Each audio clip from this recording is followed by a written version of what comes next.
Mantan Menteri Pertahanan Raimizard Riyacudu beberapa kali dalam pidatonya saat menjabat sebagai Menteri Pertahanan sangat membanggakan kekuatan pertahanan NKRI. Kekuatan pertahanan tidak melulu tentang alutsista maupun kemampuan pasukan khusus TNI semata-mata, melainkan meliputi semangat bela bangsa rakyat Indonesia dengan jumlah penduduk 250 juta orang.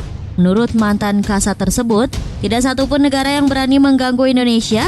Dia menyebut modal kekuatan itu tidak semata-mata banyaknya jumlah penduduk, melainkan gaya yang kuat dari seluruh elemen bangsa berupa siap membela negara. Beliau berkata, "Saya pernah sampaikan kepada Presiden 250 juta penduduk Indonesia, jika 100 juta saja sudah siap kalau diminta bangkit dan mati. Tidak ada yang mampu melawan kita." Kendati begitu, ia tetap minta seluruh warga Indonesia untuk meningkatkan semangat bela negara.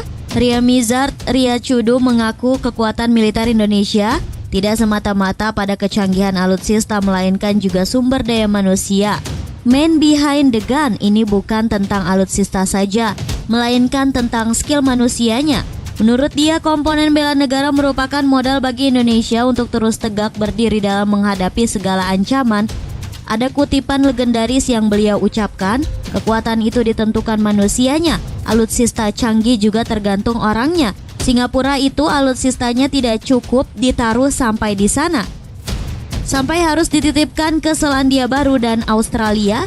Garasi kita kosong tapi jiwa terisi," kata mantan Panglima Kostra tersebut. Gabungan kekuatan militer dan komponen cadangan yang siap digerakkan kalau kedaulatan Indonesia terancam, itulah yang menjadi kekuatan utama Indonesia dalam menghadapi ancaman luar.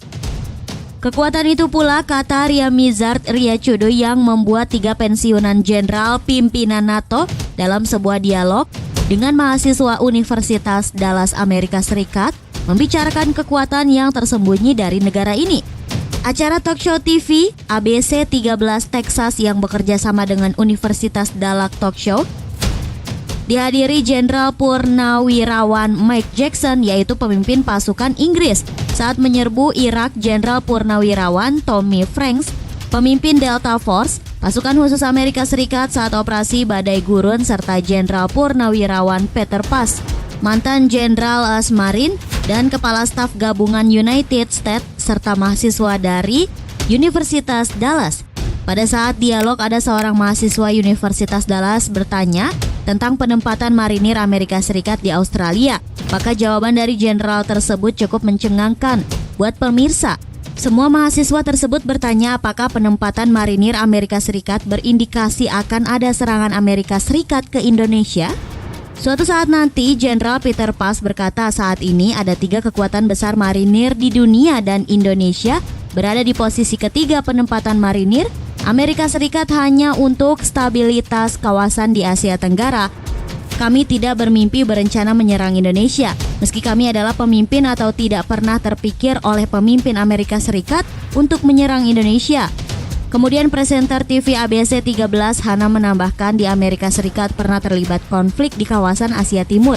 Kenapa Indonesia begitu diperhitungkan? Jenderal Tommy Franks berkata, "Kita pernah punya pengalaman pahit di Vietnam dan Korea. Dan semua pemimpin Amerika Serikat sadar siapa di balik kedua negara Asia yang pernah terlibat konflik dengan kita. Indonesia adalah guru bagi Vietnam dan Korea Utara saat berperang melawan Amerika Serikat." Jenderal Peter Pass berkata, "Kita sering berlatih dengan Indonesia. Kami sadar bagaimana kemampuan pasukan khusus Indonesia. Pasukan kita sering kewalahan dalam setiap latihan perang dengan Indonesia."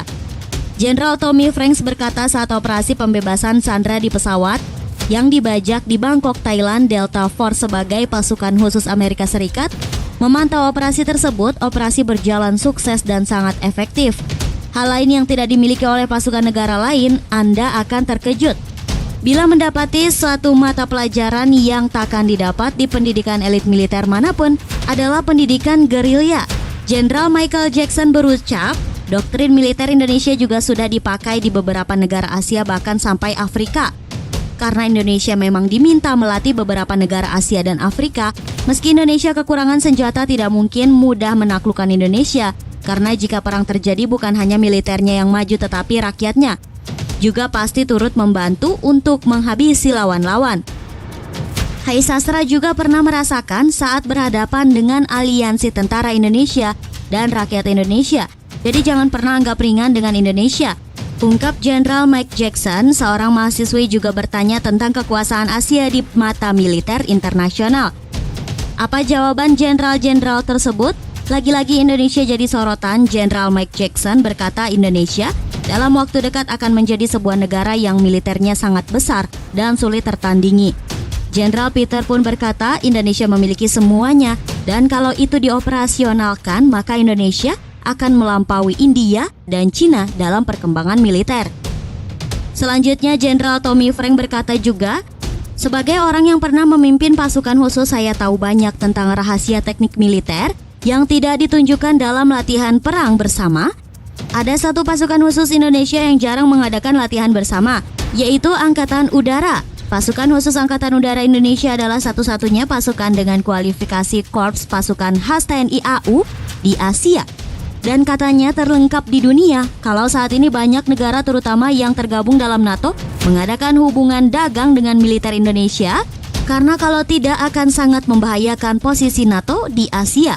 Karena Indonesia memiliki konsep non-blok, ke depan saya harapkan tidak ada sanksi atau embargo yang dijatuhkan kepada Indonesia karena itu dapat menimbulkan kerawanan di kawasan Asia tersebut. Nah, sebagai warga negara bagaimana pendapat kalian tentang militer Indonesia?